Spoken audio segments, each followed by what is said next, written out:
Manusia memang diciptakan berkeluh kesah, halua. Idza massahu syarru jazua. Apabila diberi keburukan, mereka mengeluh. Wah Allah, aku kok rong rabi dhewe, kanca-kancaku wis pon do rabi, ya ngoten iku. Bismillahirrahmanirrahim. Wa yassir li amri wahlul 'uqdatam min lisani yafqahu qawli. Uhayyikum tahiyatan islamiyatan, tahiyatan li ahlil jannah, tahiyatan li jami'il muslimina wal muslimah, wa khairu tahiyatin hiya salam. Assalamullahi alaikum warahmatullahi wabarakatuh. Innal hamdalillah hamdan bila ghayah, syukran bila nihayah, la haula wala quwwata illa billah. Tsumma nahmaduhu wa nasta'inuhu wa nastaghfiruh wa na'udzu billahi min sururi anfusina wa min sayyiati a'malina. May yahdihillahu fala mudhillalah wa man yudlil fala hadiyalah. Asyhadu an la ilaha illallah wahdahu la syarika lah wa asyhadu anna Muhammadan abdullahi wa rasuluh.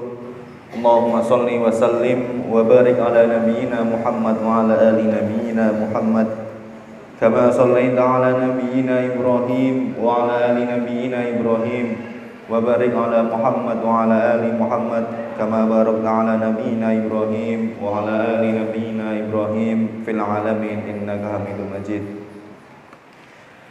Amma ba'd, ingkang kawula hormati Bapak Ketua PCM dan Sekretaris PCM Kecamatan Meranggen dan juga para jajarannya. Yang kami hormati Bapak Ketua PCPM Kecamatan Meranggen dan juga jajarannya, serta para jamaah taklim malam Sabtu yang insya Allah selalu dirahmati oleh Allah Subhanahu wa Ta'ala. Pertama-tama, marilah kita selalu senantiasa untuk memanjatkan rasa syukur kepada Allah Subhanahu wa Ta'ala atas apa yang telah diberikan oleh Allah kepada kita semua, berupa dari kenikmatan, merupakan kenikmatan iman, kemudian kenikmatan Islam, kenikmatan sehat lahir dan batin, kenikmatan kesehatan, kenikmatan rezeki, kenikmatan kekuatan, kenikmatan kecerdasan, hingga kenikmatan-kenikmatan yang lainnya yang tidak bisa kita sebutkan satu persatu. Segala tumbuhan yang ada di muka bumi ini, jikalau dijadikan pena, kemudian air yang ada di bumi, yang ada di sungai, danau, hingga di samudra dijadikan tinta, kita belum mampu untuk menuliskan apa saja nikmat-nikmat yang diberikan oleh Allah kepada kita. Lantas kita sebagai hambanya hendaknya selalu bersyukur kepada Allah, sebagaimana yang telah difirmankan oleh Allah dalam surah Al-Baqarah, "Fadhkuruni adzkurkum washkuruli wala takfurun." Wahai hambaku, ingatlah aku. Fadhkuruni adzkurkum, maka aku akan mengingat kalian. Washkuruli, dan bersyukurlah atas apa yang telah aku berikan. Wala takfurun, dan juga jangan kufur. Ayat itu adalah ayat Quran surat Al-Baqarah juz 2 yang terpenting, saya lupa ayatnya. Kalau di juz 2 itu dari Sayaqul halaman pertama, kemudian lembar selanjutnya halaman kedua, bawah sebelum akhir. Saya lupa. Sok-sok jadi saya di ayat tapi belum mampu. Sitik-sitik. Baik. Jadi kita harus selalu bersyukur kepada Allah, dan juga Allah memberikan satu janji bagi hambanya yang bersyukur. Dikatakan di ayat lain, la in syakartum la azidannakum wa la in kafartum inna adzabi lasyadid. La in syakartum, wahai hambaku, apabila engkau mensyukuri segala nikmat yang telah aku berikan, la azidannakum, maka hendaknya nanti aku akan menambahkan kalian berbagai kenikmatan-kenikmatan yang lain.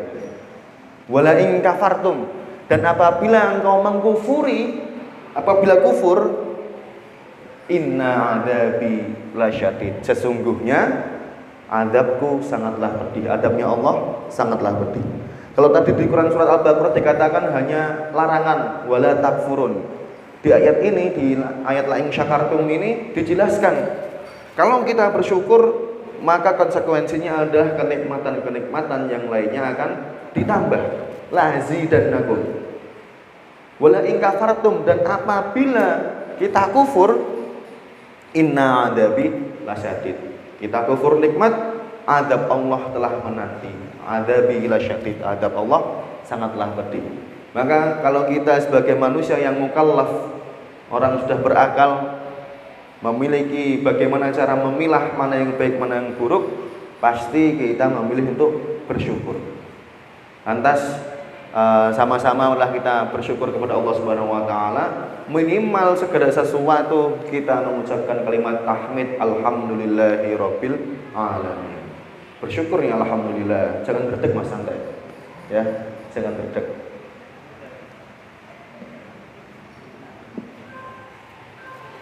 Kemudian salah satu bentuk rasa syukur kita adalah kita meningkatkan ketakwaan kepada Allah Subhanahu wa taala. Kita ini hamba yang diberikan berbagai macam kenikmatan, kekuatan, kekuasaan, hendaknya bersyukur dengan cara meningkatkan ketakwaan kepada Allah Subhanahu wa taala.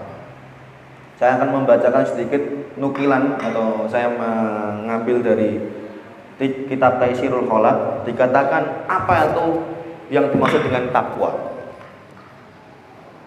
At-taqwa hiya imtitsalu awamirillahi azza wa jalla.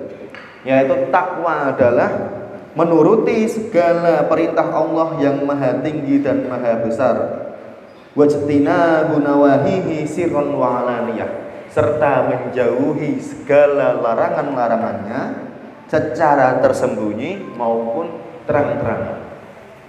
Intinya secara simpel, di bait pertama ini takwa itu kita melaksanakan segala perintah Allah Subhanahu wa taala serta menjauhi, menghindari yang namanya larangan Allah, entah itu secara terang-terangan maupun secara tersembunyi. Apa yang dimaksud dengan menghindari ini Bapak Ibu sekalian? Menghindari itu bukan berarti kita tidak melaksanakan. Menjauhi, katanya ada menjauhi, wastinabu, menjauhi nawahihi, larangan-larangannya. Ibaratnya seperti ini. Kalau di depan saya ini adalah makanan, diperkatakan makanan ini adalah nawahihi, apa yang dilarang oleh Allah. Saat ini saya sedang tidak melaksanakan tidak melakukan yang namanya kegiatan makan yang dilarang. Meskipun makanan ini dekat dengan saya, tapi suatu saat tanpa disadari mungkin tangan bergerak mengambil makanan. Tetapi kalau kita menjauhi, ibarat kita di depan masjidnya ada aqua, air putih. Saya menjauhi air putih, maka lama-kelamaan saya juga tidak mendekati. Kita tidak mendekati, kita tidak melaksanakan. Kalau ini dekat, kalau kita sudah dekat, ada kemungkinan untuk melaksanakan. Tapi kalau jauh, kita menjauhi, maka melirik pun kita sudah tidak ada keinginan untuk melaksanakan itu karena jauh. Apalagi generasi zaman sekarang itu dengan istilah kata mager, malas gerak. Kita tahu sesuatu itu jauh, maka tidak kita laksanakan. Zaman sekarang seperti itu. Anak-anak muda seperti saya khususnya, saya membuka aib sendiri ya. Jauh itu males, saya itu. Yang mijen pucang gading itu kan jauh, tapi kalau malas langsung Pak. Amargi tang mijen adem. Seperti itu. Jauh itu udah malas untuk melaksanakan malas untuk melaksanakan. Kita bandingkan kalau kita menjauhi nawahi, menjauhi yang namanya larangan-larangan Allah, maka insya Allah sedetik pun sedikit pun tidak ada keinginan yang tersirat dalam diri kita untuk melaksanakannya. Maka dari itu di sini dalam kitab Taisirul Khalaq dikatakan takwa itu mendekatkan atau melaksanakan segala perintahnya serta wastinabu nawahihi sirron wa alaniyah, menjauhi, menghindari segala yang dilarang oleh Allah secara sirron wa alaniyah, secara tersembunyi maupun terang-terangan. Dalam artian ada suatu keburukan kita hindari, Jangan sampai kita ikut nimbrung di dalamnya. Seperti itu. Kemudian saya lanjutkan, maka tidak sempurna takwa kecuali dengan mengosongkan semua keburukan dan menghiasi dengan kebaikan. Takwa itu dengan cara mengosongkan keburukan. Dengan minimal cara yang pertama adalah menghindari keburukan tersebut. Dan menghiasi diri kita dengan yang namanya kebaikan-kebaikan. Agar kita nanti menjadi wa ahsani taqwim. Dalam surat At-Tin tadi dikatakan khalaqnal insana fi ahsani taqwim. Ahsani taqwim yaitu orang-orang yang bertakwa sebaik-baiknya orang bertakwa. Takwa ini perlu usaha untuk meraihnya, yaitu dengan menjalankan perintahnya dan menghindari larangannya. Kemudian bagaimana kita bisa bertakwa? Syarat yang utama kita harus beriman kepada Allah Subhanahu wa taala. Karena takwa ini sifatnya tidak terlihat. Kalau saya boleh mengatakan perbedaan antara iman dan ilmu adalah kalau ilmu itu kita melihat, maka kita mempercayai. Ini adalah HP. Kita melihat HP, percaya kalau ini adalah HP. Tapi kalau iman tanpa kita lihat, kita harus mempercayai. Makanya dikatakan al-imanu bil ghaib. Mengimani hal-hal yang ghaib. Termasuk takwa ini adalah sumber utamanya adalah keimanan. Dan iman merupakan buah atau manifestasi dari yang namanya tauhid. Tanpa tauhid maka keimanan kita akan goyah. Makanya dalam, saya lupa pengarang bukunya siapa, judul kitabnya adalah Jauharatut Tauhid. Jauhar itu adalah permata tauhid. Apa itu permata tauhid? Ya, keimanan. Seperti itu. Baik, apa yang dimaksud dengan tauhid sekarang saat ini? Tauhid adalah memiliki asal kata dari kata wahada yuwahidu, yang artinya mengesahkan, menyatukan. Kalau boleh saya menyederhanakan, bahwasanya tauhid adalah cara kita mengesahkan Allah Subhanahu wa taala. Kenapa tauhid ini penting sekali? Karena tauhid ini merupakan salah satu landasan kita untuk berkehidupan. Kok bisa sepenting itu? Lawang dari manusia pertama kali diturunkan yaitu Nabi Adam alaihissalam hingga Nabi Muhammad penutup para nabi, ajaran yang utama pertama kali yang diajarkan adalah tauhid, mengesahkan Allah Subhanahu wa taala. Dan ini menjadi fardhu ain dalam hal menuntut ilmu. Setiap orang harus wajib mengetahui, fardhu ain. Dan saya bukakan dulu kitabnya, ini kitab karangan Syekh Shalih Fauzan Al-Fauzani, merupakan salah satu mufti atau ulama kibar yang ada di Saudi Arabia. Kenapa saya menggunakan kitab ini? Karena tidak jauh berbeda dengan apa yang saya baca oleh karangan ulama Muhammadiyah, yaitu almarhum Profesor Yunarul Ilyas, salah satu dosen di Jogja. Beliau menulis buku kuliah akidah akhlak yang hingga saat ini alhamdulillah masih menjadi salah satu rujukan utama dalam hal perkuliahan al-Islam dan kemuhammadiyahan. Syekh Shalih Fauzan Al-Fauzani ini menjelaskan bahwasanya tauhid ini memiliki 3 tingkatan. Sama halnya dengan Prof Yun.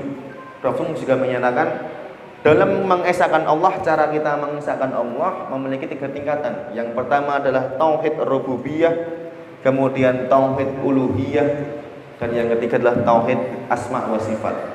Kalau Prof Yun mengatakan tauhid yang pertama tauhid rububiyah, tauhid yang kedua tauhid mulkiyah, terus yang ketiga tauhid ilahiyah.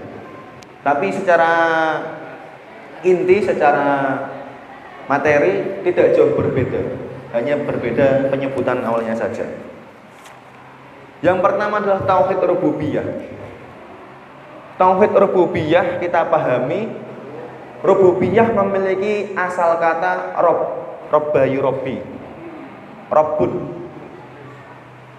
yang artinya adalah penguasa, memiliki kekuasaan. Makanya dalam surat Al-Fatihah kita membaca Alhamdulillahi Rabbil Alamin, yang apabila diterjemahkan artinya adalah alhamdu, segala puji, lillahi, bagi Allah. Alhamdulillahi Rabbil Alamin, Rabb, Tuhan semesta alam. Tapi biasanya di Quran terjemahan sebelum kata semesta alam ada tanda kurung, Tuhan penguasa semesta alam. Jadi Rabb ini memiliki sebuah kekuasaan. Allah yang mengatur alam semesta ini memiliki kekuasaan yang untuk menciptakan, mengatur, terus merubah, dan hingga nanti di yaumil akhir kelak membinasakan alam semesta ini. Jadi apa yang saat ini kita rasakan, apa yang saat ini kita miliki sebenarnya merupakan titipan dari Allah Subhanahu wa taala. Allah lah yang memberi, mulai dari kesehatan, kecerdasan, kekuatan, dan lain sebagainya. Semuanya ini berasal dari Allah. Disebut tauhid rububiyah. Kita melihat af'alullah, kekuasaannya Allah. Jika kita bisa duduk saat ini di sini merupakan sebuah kehendak dari Allah Subhanahu wa taala. Kita dipinjami kekuatan. Jangan sampai kita telah diberi kenikmatan, diberi kekuatan, diberi kecerdasan, malah jadinya kufur. Tidak mengakui bahwasanya apa yang kita miliki saat ini merupakan pemberian dari Allah Subhanahu wa taala. Sudah banyak sekali contoh-contohnya yang tidak perlu disebut satu persatu. Di Al-Quran sendiri memang sudah dikatakan, innal insana khuliqa halu'a, idza massahu syarru jazua, wa idzal khairul manu'a. Al-Insan kalau nggak salah ya, Quran surat Al-Insan. Manusia memang diciptakan berkeluh kesah, halu'a, idza massahu syarru jazua. Apabila diberi keburukan mereka mengeluh. Wah Allah, aku kok rong rabi dhewe, kanca-kancaku wis pondo rabi ya, ngoten niku. Oke. Tapi diberi kenikmatan, mereka malah manua, malah sombong. Wa idza masaul khairu manua. Jika diberi kenikmatan malah sombong, angkuh. Jangan sampai kita seperti apa yang difirmankan oleh Allah, yang dicontohkan oleh Allah dalam surat Al-Insan tadi. Diberikan kekuatan, diberikan kelebihan, tapi merasa aku iso ngene iki mergo koncoku. Saya bisa seperti ini karena si A, tanpa menghargai Allah di dalamnya. Padahal semuanya ini merupakan pemberian dari Allah Subhanahu wa taala yang wajib kita syukuri. Hanya di awal tadi dalam mukadimah menjelaskan sedikit ayat, 2 ayat di Al-Baqarah, dan juga saya lupa Quran surat apa itu yang lain syakartum, bahwasanya kita hendak mensyukuri segala pemberian Allah, mensyukuri segala nikmat Allah. Tidak hanya nikmat yang diberikan oleh Allah, tapi ujian juga diberikan oleh Allah kepada kita untuk mengangkat derajat, irtifa'id darajah. Dan Allah juga telah menyatakan dalam firman-Nya, la yukallifullahu nafsan illa wus'aha. Manusia ini tidak akan diuji melebihi batas kemampuannya. Jadi kalau kita diberi kenikmatan ya kita syukuri. Diberi ujian ya kita jalani. Karena nanti tujuannya Allah memberikan ujian itu untuk menaikkan derajat kita. Allah tidak akan memberikan ujian yang tidak mampu dilakukan hambanya. Itulah janji Allah, la yukallifullahu nafsan illa wus'aha. Maka dari itu, apapun yang diberikan oleh Allah, apapun yang kita miliki, kita rasakan, kita yakini bahwasanya semuanya itu pemberian dari Allah Subhanahu wa taala. Itu merupakan bentuk pemahaman konsep tauhid rububiyah. Kemudian Yang kedua adalah konsep tauhid uluhiyah. Kalau rububiyah asal katanya robba yurabbi, rabbun. Kalau uluhiyah asal katanya ilahun. Ada dua kata tapi memiliki makna yang berbeda. Tetapi kalau diterjemahkan dalam bahasa Indonesia maknanya sama. Sama-sama Tuhan. Rob itu Tuhan, ilah itu juga Tuhan. Tetapi definisi atau maknanya itu memiliki perbedaan. Kalau Rob itu adalah kekuasaan penguasa, ilahun Tuhan yang tempat kita menyembah. Makanya dalam syahadat kita, dalam ikrar kita menyatakan asyhadu alla ilaha illallah. Kita tidak mengucapkan asyhadu alla robba illallah. Yang artinya asyhadu, saya bersaksi bahwasanya tiada Tuhan selain Allah. Tapi pengertian lebih lanjut syahadat adalah asyhadu alla ilaha illallah, yaitu saya bersaksi tiada Tuhan yang patut disembah kecuali Allah. Jadi bentuk sesembahan kita, bentuk tujuan ibadah kita yaitu hanya kepada Allah Subhanahu wa taala. Jangan sampai kita melaksanakan segala sesuatu tidak kita niatkan untuk kepada Allah Subhanahu wa taala. Wah, aku dolan pulang ke sini ben dilihat sama orang. Nah, itu salah satu bentuk penyelewengan dalam ibadah. Saya pengen ngaji. Kalau ini sebelum saya ke Mijen biasanya ke Mbah Munib, ke Giriku semua loh, malam Jumat nih kok. Wah, aku pengen yang Mbah Munib, ben entuk berkah Mbah Munib. Padahal kita datang ke pengajian, ke majelis ulama itu untuk mendapatkan berkahnya dari Allah melalui ulama itu, bukan berkah yang datang dari seorang ulama. Sekarang banyak sekali orang yang datang ke suatu majelis ingin mendapat berkah. Memang majelis itu diberkahi, tapi ingat, keberkahan datangnya dari Allah melalui perantara majelis. Sama, jangan sampai dalam tauhid ilahiyah ini kita tidak menghadirkan Allah. Tujuan kita datang ke tamasya apakah untuk mendapatkan teh atau makanan? Tidak. Kita tujukan untuk mengharap ridha Allah Subhanahu wa taala. Makanya dalam setiap pergerakan kita, dalam setiap pekerjaan kita, kehidupan kita, kita niatkan melaksanakan sesuatu, kita niatkan beribadah kepada Allah Subhanahu wa taala.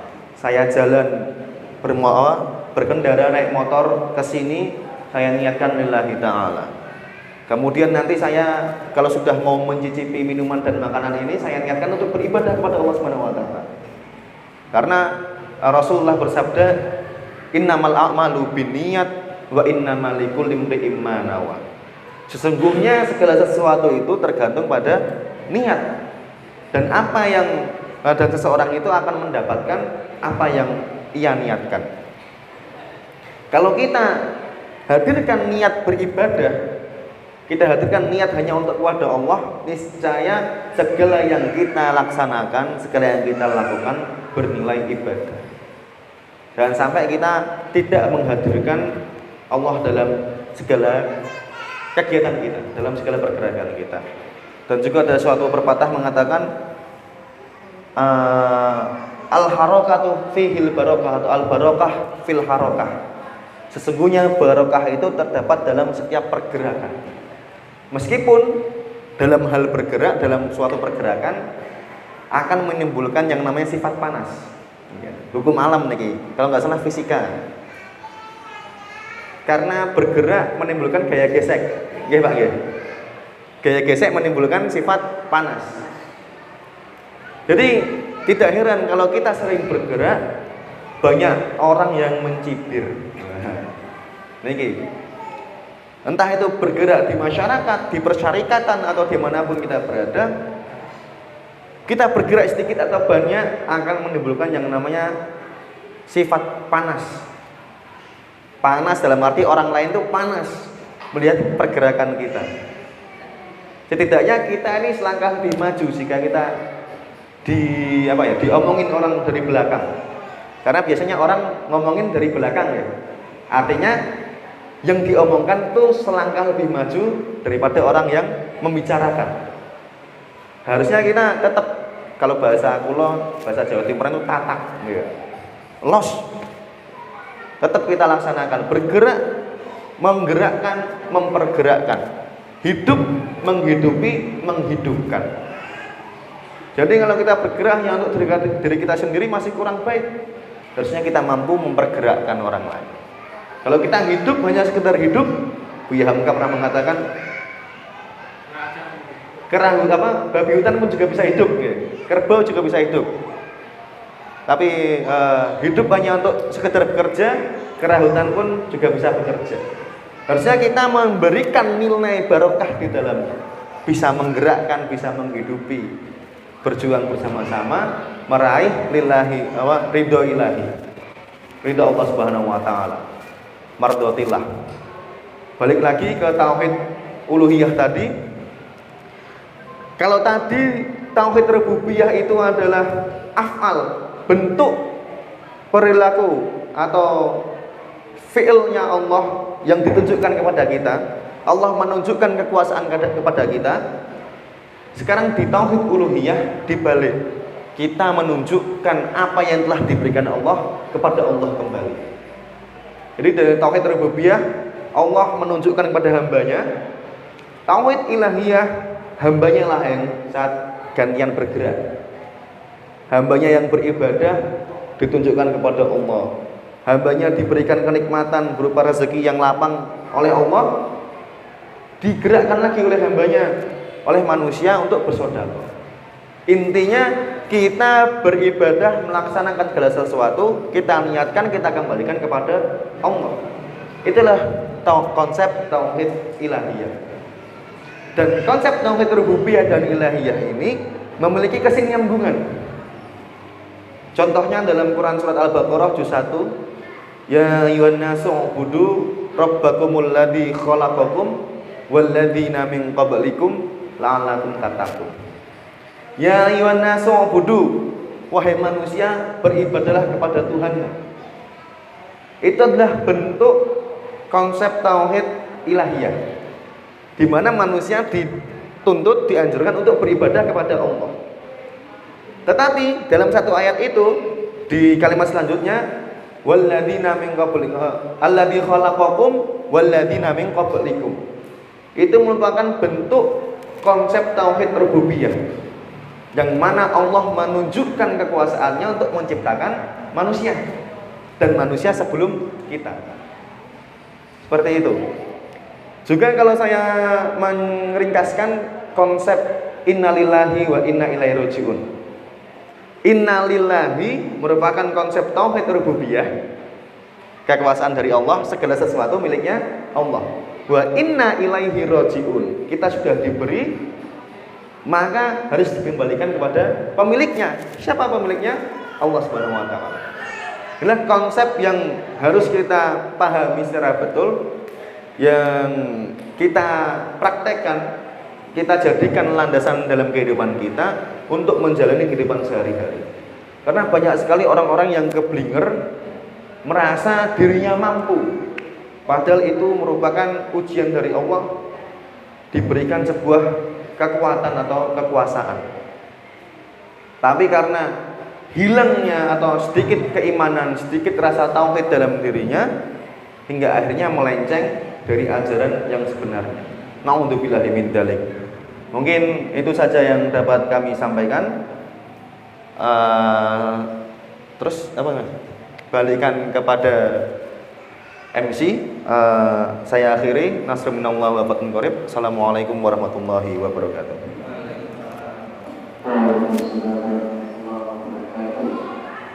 Terima kasih kepada Ustaz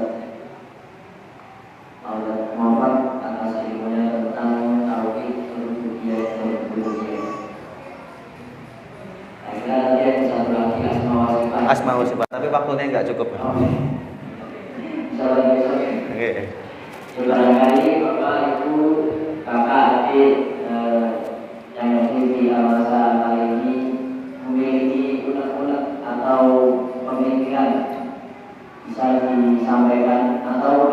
dua pertanyaan bisa disampaikan.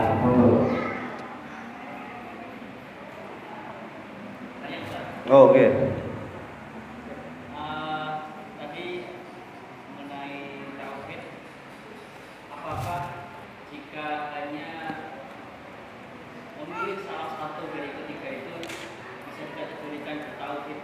Hanya orang percaya ada yang berpuasa, tapi dia kemudian tidak memilih salah satu dari agama.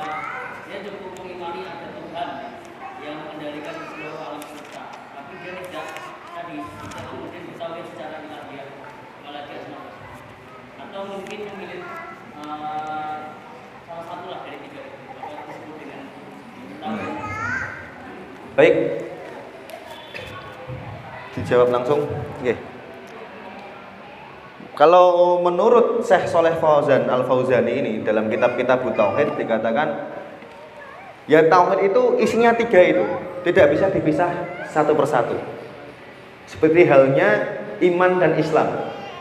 Orang yang beriman harus diikrarkan karena al-imanu huwa tasdiqun bil qalb wa iqraru bil lisan wa amalu bil arkan.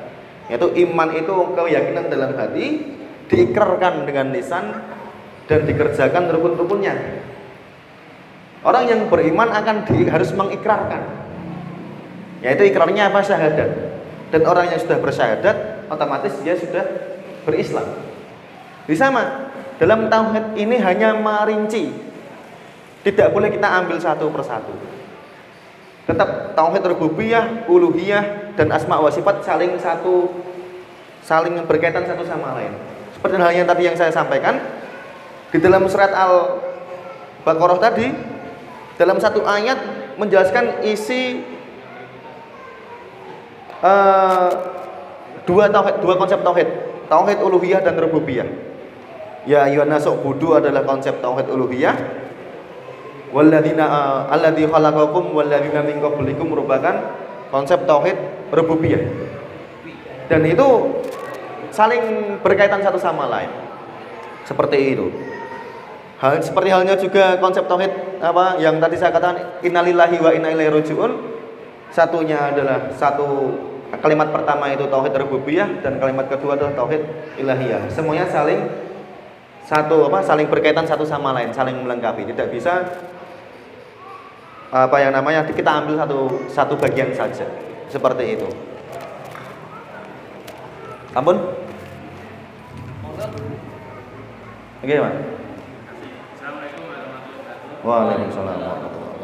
Untuk tadi menghadirkan dalam hati itu rasa bersyukur tadi. Alhamdulillah kita bisa menikmati teh panas, teh hangat itu untuk menghadirkan rasa syukur itu. Kadang-kadang kita minum makan ya sekedar menghilangkan dahaga, dan sebagainya. Terima kasih. Assalamualaikum warahmatullahi wabarakatuh. Waalaikumsalam warahmatullahi wabarakatuh.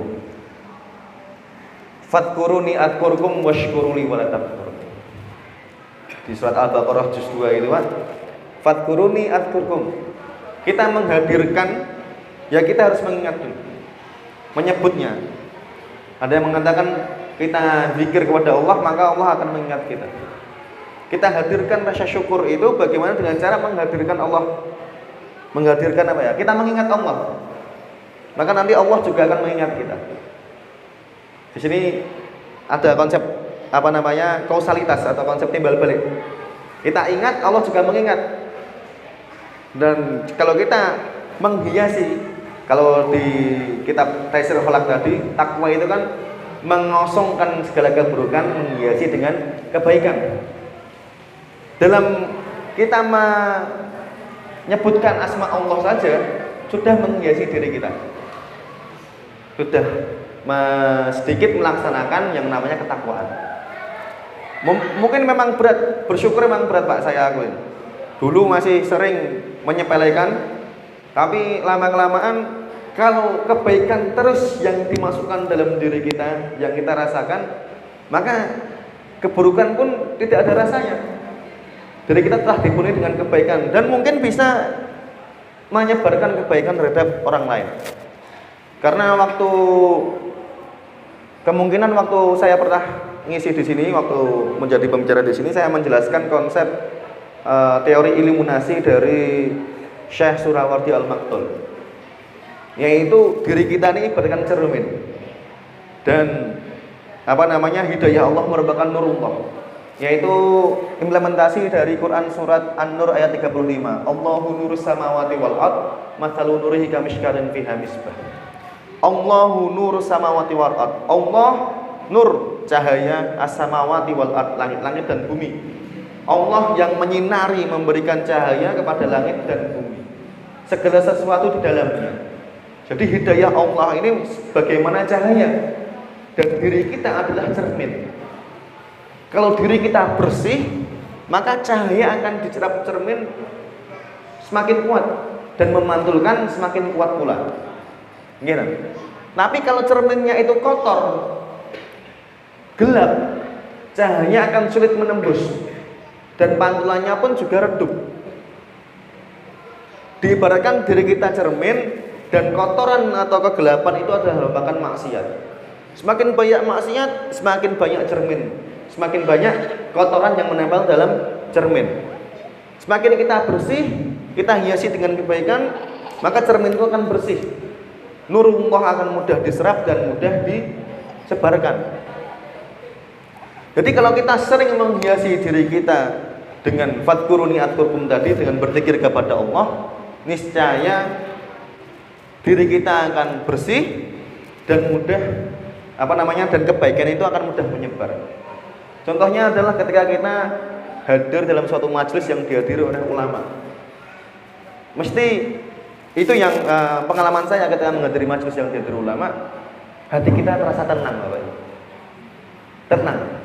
Kita dekat dengan seorang ulama, rasanya tenang. Karena ulama merupakan warasatul anbiya. Kita hadir dalam satu majelis rasanya tenang ketika mendekat dengan seorang ulama. Tetapi kalau kita mendekat oleh seorang preman, rasanya keweden, takut.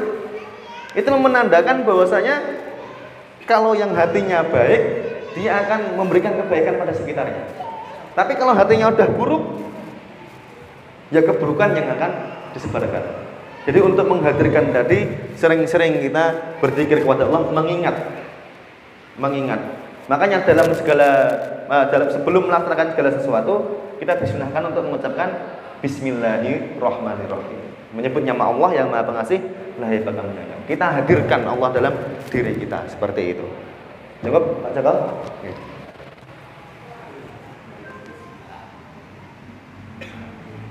Barangkali ada lagi dari Bapak Ibu mungkin, atau Mbak, kalau ada.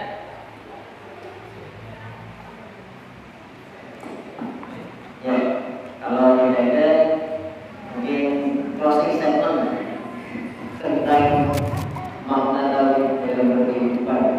Yeah. Closing statement. Jadi tauhid merupakan suatu ilmu yang sifatnya fardhu ain, yang wajib kita pelajari. Setiap manusia wajib mempelajarinya dan juga wajib mengamalkannya. Karena kalau kita tidak menghadirkan atau tidak mengimplementasikan, tidak mengamalkan ajaran tauhid, maka ditakutkan kita akan menyekutukan Allah Subhanahu wa taala. Padahal tauhid isinya ajarannya adalah mengesahkan Allah. Jangan sampai karena kelalaian kita, kekurangan ilmu kita, tanpa kita sadari kita menyekutukan Allah Subhanahu wa taala. Seperti itu. Terima kasih luar biasa sekali closing statement tentang makna tauhid dalam berkehidupan. Mudah-mudahan apa yang disampaikan benar-benar tertanam dan tumbuh di dalam hati kita menjadi perilaku dalam kehidupan sehari-hari. Kita tutup sama-sama dengan ini dengan hamdalah dan doa untuk majelis bersama. Alhamdulillah.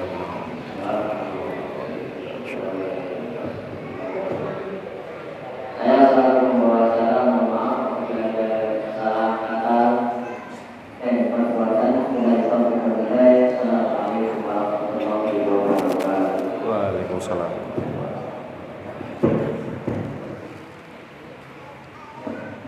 Ada nih jam berapa, Mas? Ada nih jam berapa?